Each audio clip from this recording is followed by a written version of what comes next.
Au Mali, des milliers d'enfants à l'image de Zou, Moussa et Djelika vivent dans la rue.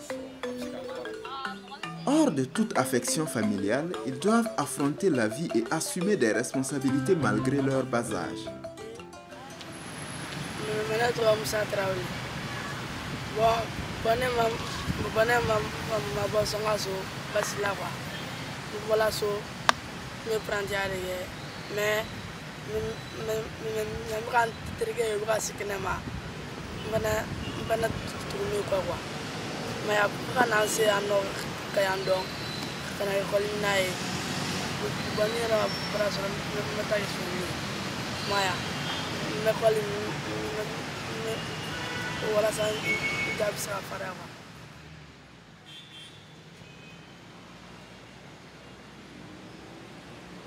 Ne bazin chouin, ne portefeuille chouin, ne moulu chouin, ne samara chouin, ne ni bere chouin.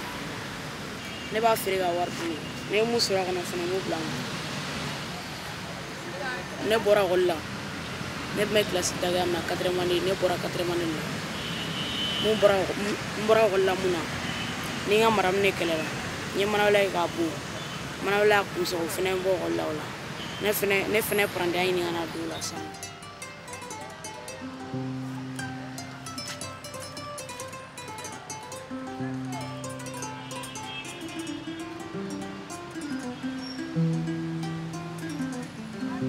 La présence de ces enfants dans la rue, ça joue défavorablement sur ces enfants. Parce que le moment où ces enfants doivent se trouver à l'école, on les retrouve dans la rue. Ouais. Donc psychologiquement, c'est des gens qui sont atteints parce que pour eux, c'est des oubliés. Effectivement, c'est des gens qui sont marginalisés souvent. Et psychologiquement, ils développent beaucoup de trucs contre l'humanité, en un mot contre la société. Ils sont toujours rebelles, ils se rebellent contre la société. Le centre d'écoute et d'orientation pour enfants créé par le gouvernement malien coordonne les actions des ONG qui œuvrent dans la réinsertion des enfants de la rue. C'est en 1996 que le centre a été créé et l'exemple a été pris sur un centre analogue au Burkina Faso qu'on appelle AEMO, Action éducative en milieu ouvert. Et bien il y a la minute fait l'eau de vous référer. Elle avait à Sanjoula. Santan Saba. Et il y a des cas d'eau. Il a placé l'école Sodé. Et comment on a fait l'école Sodé là? Dans lundi, sur ma donne, il y a l'école Koni, papier au peigne là-bas. Il y a mobile là, il y a centre là. D'accord. Voilà. Le gens, tu vas nous sauver. Ah, merci bien. Et à la table, avec Chine, lisez comment.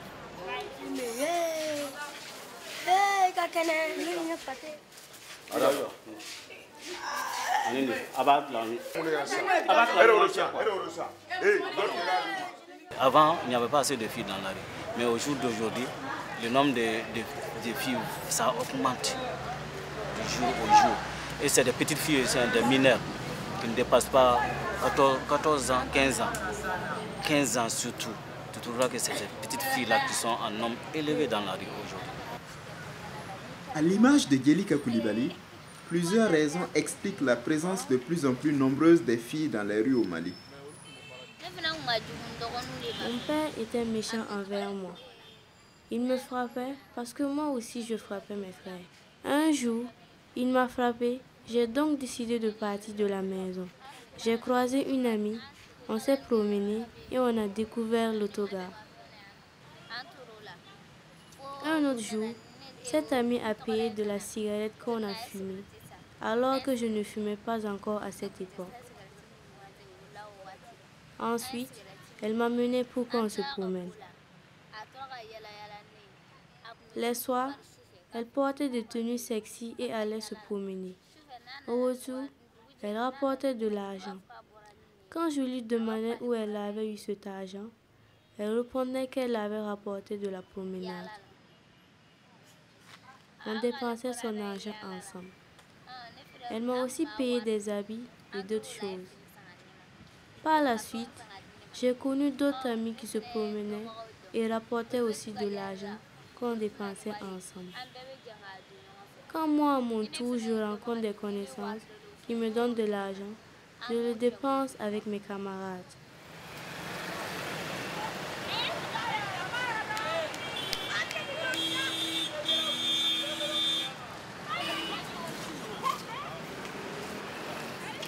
La principale cause, quand même, moi, je peux dire que c'est les parents qui ont démissionné.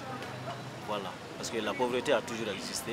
Et il y a également l'école coranique, qui est l'une des principales causes ici au Mali. Parce que quand les enfants viennent pour l'école coranique, souvent les maîtres coraniques les envoient dans la rue. On te dit ramener 500 ou bien 1000 francs et que tu n'as pas cette somme, tu es obligé de rester dans la rue, dormir. Tu dors dans la rue une fois, deux fois et enfin tu abandonnes.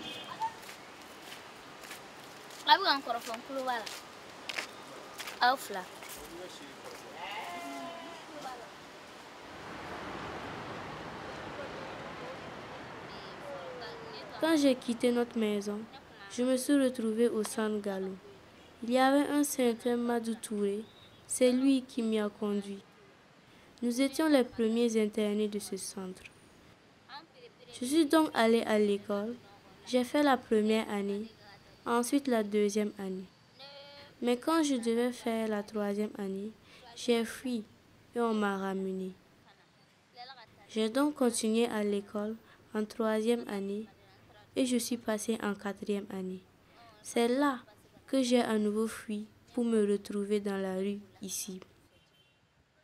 La vie dans la rue n'est pas facile.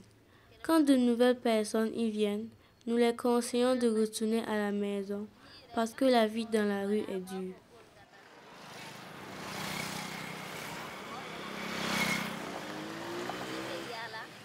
Moi, je ne me prostitue pas en tout cas. Avant, quand j'étais un peu plus petite, je me rasais la tête et je me déguisais en garçon pour mendier. Les gens ne se rendaient pas compte. Maintenant, quel que soit mon déguisement, on reconnaît que je suis une fille. J'ai donc arrêté et je suis mes copines qui cherchent l'argent pour qu'on dépense ensemble. Je vais souvent à côté des amis de mon père. Quand ils me donnent de l'argent, je viens aussi dépenser avec mes copines.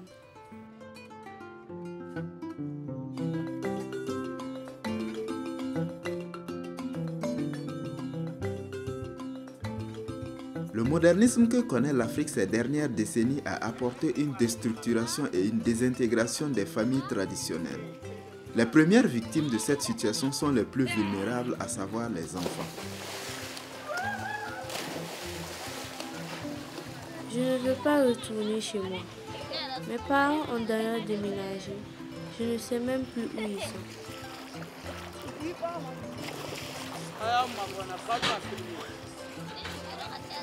Je ne veux pas retourner chez moi. J'ai plusieurs lieux pour dormir. Je n'ai pas de lieu fixe. Je dors souvent à Bamako-Koura, à Badalabougou, souvent à Faladia ou à Lotoga.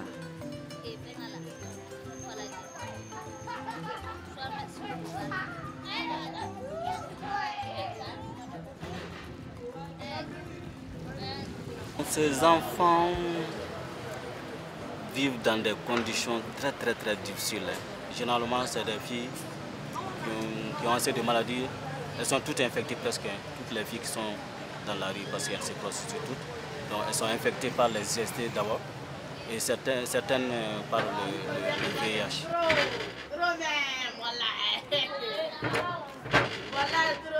Nous essayons quand même à notre niveau de tout faire pour que ces enfants ne restent pas dans la rue.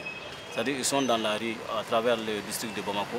Nous, notre rôle, c'est de les faire quitter la rue, les faire venir ici, au niveau de la structure, pour les stabiliser ici d'abord, avant de les référer vers nos structures partenaires. Parce qu'une seule personne, un seul centre ou une seule structure ne peut faire face à ces fléaux. Il faut une synergie d'action. Il faut que tous les acteurs nous mettons ensemble.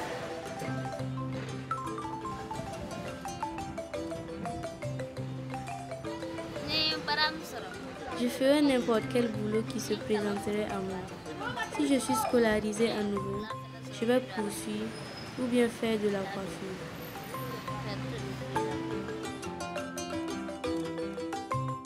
Il n'y a rien d'intéressant dans la vie. On peut te tuer où tu peux tomber malade. Récemment, j'étais même malade. C'est pourquoi je dis que la vie dans la rue n'est pas bien.